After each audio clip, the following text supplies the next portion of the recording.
Hey y'all, let's set a Southern table. Welcome back. My name is Erin Abernathy, if you're new here, a Southern lover of all things beauty. And this is my dog Molly. Today we are going to be doing something very exciting because it is my sister's wedding this weekend. So we are going to be decorating this table in a Southern style, and not just any Southern style.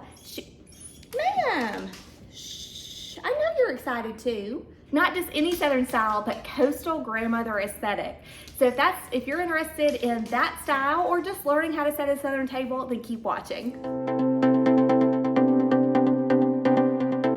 Y'all, I'm gonna have to go ahead and apologize because I am already sweating in this house. It is so hot in the South, but we're not gonna let us stop that. So, here's what I like to do.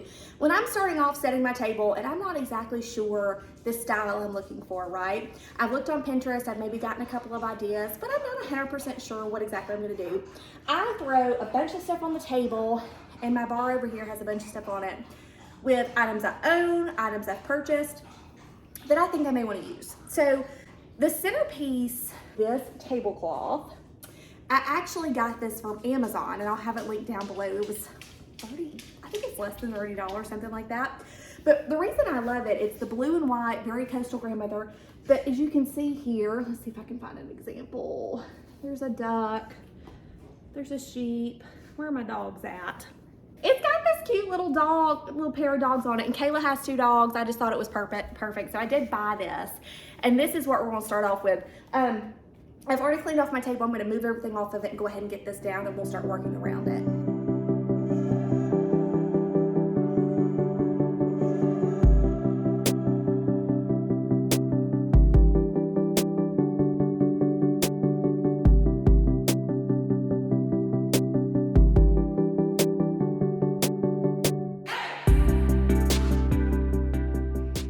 So here's just really quickly the tablecloth up close.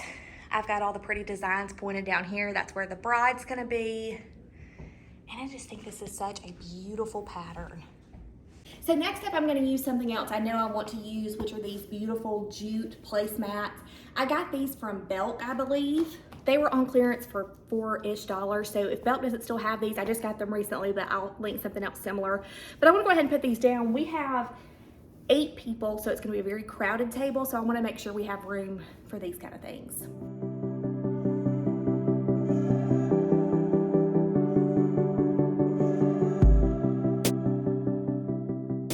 But what I do know for my centerpiece is I do have a vase I wanna use, so let me go grab that. So this is my vase in question. Unfortunately, this is an antique that my grandmother gave me, so I cannot link this one specifically. Can't read what that says, but I'll have something similar listed. What I want to do is I want to put this in the center, and I'm gonna make this chair for now. I have some beautiful blue and white hydrangeas that I'm gonna put out, so we're gonna start by putting there, and then we'll build everything else in as we go. So I bought these from Belk, and I thought I wanted to use these, but now that I look at it, I think it's gonna clash a little bit with our print. So what I'm gonna do instead is I'm gonna use these for the food tables, so we're gonna remove this from our pile of possibilities. So next up we have these crystal taper candle holders. I have 2 of these. Unfortunately, again, these were something my grandmother gave me. I'll try to link something similar, but what I want to do with these is I think I want to put these about here. And I do have candles for them. I ordered some just cheap taper candles from Amazon. But again, I'm just trying to get a feel for what all we can fit on this table, and then I'll show you how I do my floral arrangements and everything like that. Okay, we have 2 more table candles that I think I want to use. These are more just filler. These actually came from Dollar Tree, and then the candles, I don't know, maybe Walmart. But I think we need a little bit more in there, and we'll kind of fill in as we go. And then the other thing I'm thinking, I also got these, well, my mom got me these off Amazon, these little bud vases, so I think I may try these. Let's see if we could do maybe. Okay, so this is where I'm at currently. Y'all are seeing this the day before the shower, so you'll have to tell me if you feel like it's missing anything. Obviously, we're gonna have candles, flowers, plates, all that good stuff, but this is kind of where I'm at now. Okay, next up, I'm gonna do my place setting. So I'm gonna start with this one right here and just show you how I'm gonna do it. I had already pre-thought of what I was doing, so I'm gonna take these plates. These are from Gottinger. Again, I'll have them listed below if I can. Oh, you know what? See, this is why we test it out, because I actually have charger plates I want to use as well. So give me a second, I'm gonna grab those. So these are the little charger plates I'm gonna use. These are Gottinger as well, I believe. They're regularly like $90 a piece. And I think I got them on sale for like 20. So I'll try to find these and have them linked down below, but this is what we're gonna start with our base. Now, once we have that, we're gonna go back to our plates. Again, these little plates. And then I'm gonna put the napkin down. So these are the little napkins I'm using. They're just a navy linen little material, if you can see. Got some not crud, fuzzes on them. But this is what we're gonna use. I'll have something similar linked down below. I'm gonna place this down like so. And then I'm gonna put our appetizer plate on top of that. So here's just a quick little view of what it's gonna look like.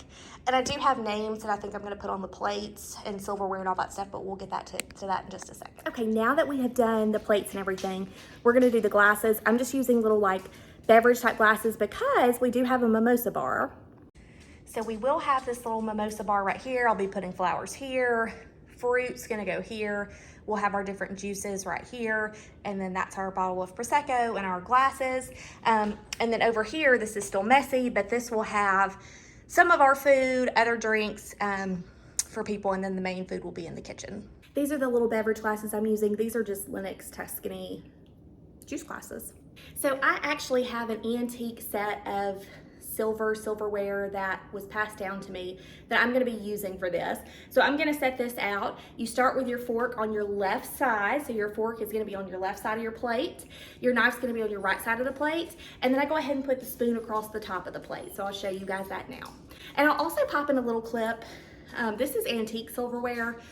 Normally you don't wanna use silver polish on this, but these had a lot of tarnish because I just got them from my mom and they probably haven't been used in 30 years. So I'll have that popped over as well right now. So just as I said, the forks are gonna go on the left-hand side. You do start with your little fork and then you put your big fork next to that. You're gonna put your knife on this side and you're gonna put your spoon at the top. Okay, so here's where we are. Now our silverware is not perfect because it is antique, so it has some bumps and bruises to it, but that is okay by me. So what I'm gonna do now is I'm going to put taper candles in these candle holders, and then we'll start working on floral arrangements. So these are the pillar candles that I use. They're just white unscented. Make sure you get the unscented ones. Your guests definitely do not want to be smelling all kinds of crazy scents other than your delicious food during dinner. Okay, so now for the fun part, or at least what I think is the fun part. Y'all, excuse my messy kitchen, it is life. We're happening here.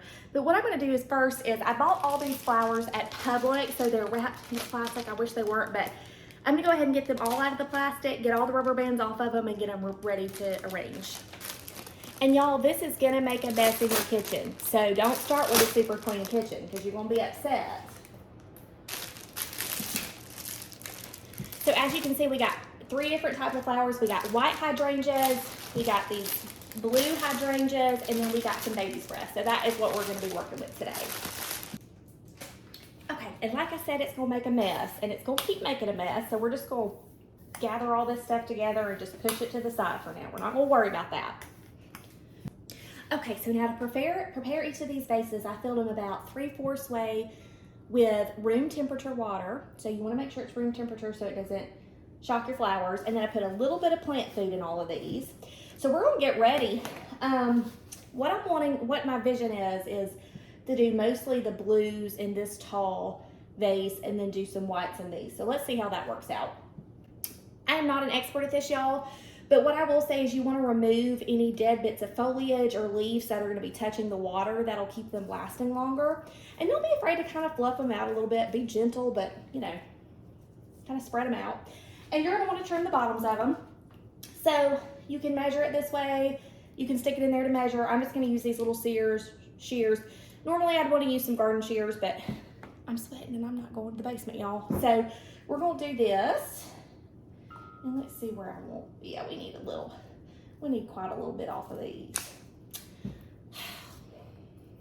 I played myself. Okay, I'm gonna have to get some shears. Hold on just a second. Okay, we'll make these kitchen shears work. So I'm gonna cut these off, and I cut them at a little angle, and we'll put this one in here. And I may cut this one down a little bit more, but let's get another one. Kind of fluff it out. Measure us a little bit. Oh, that's a pretty one. I like that one. And y'all, if you have a leaf that's ugly, like this one's kind of ugly, I'm not gonna take it off, but if you have a leaf that's ugly, you can pinch those off. You still want some of those greenery, but if you have one that you're just like, oh, I don't like that, then just remove it. It's not a big deal.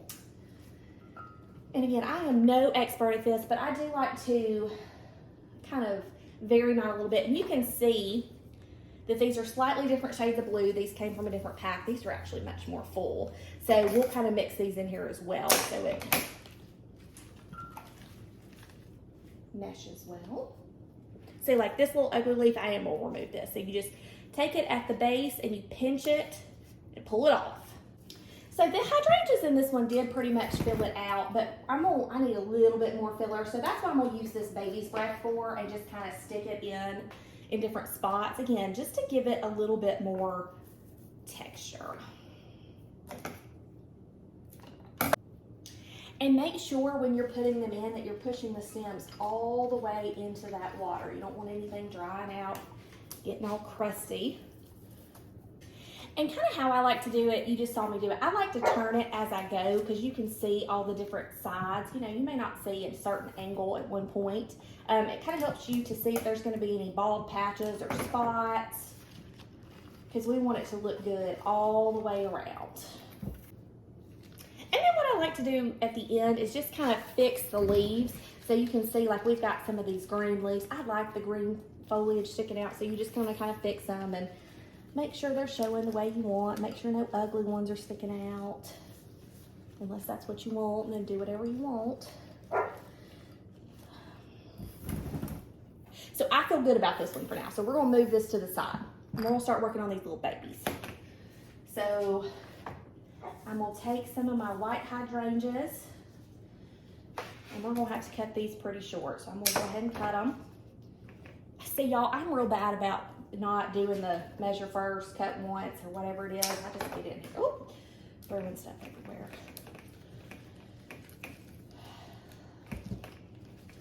So these leaves are keeping that. So we're gonna take these little leaves off.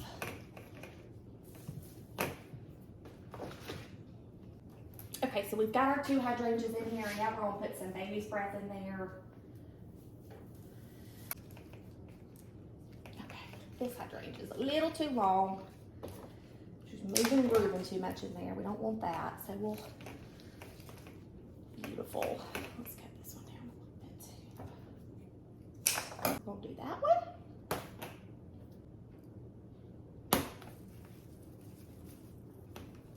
I think we got a little too much baby's breath on this one, so we're gonna break some of that off.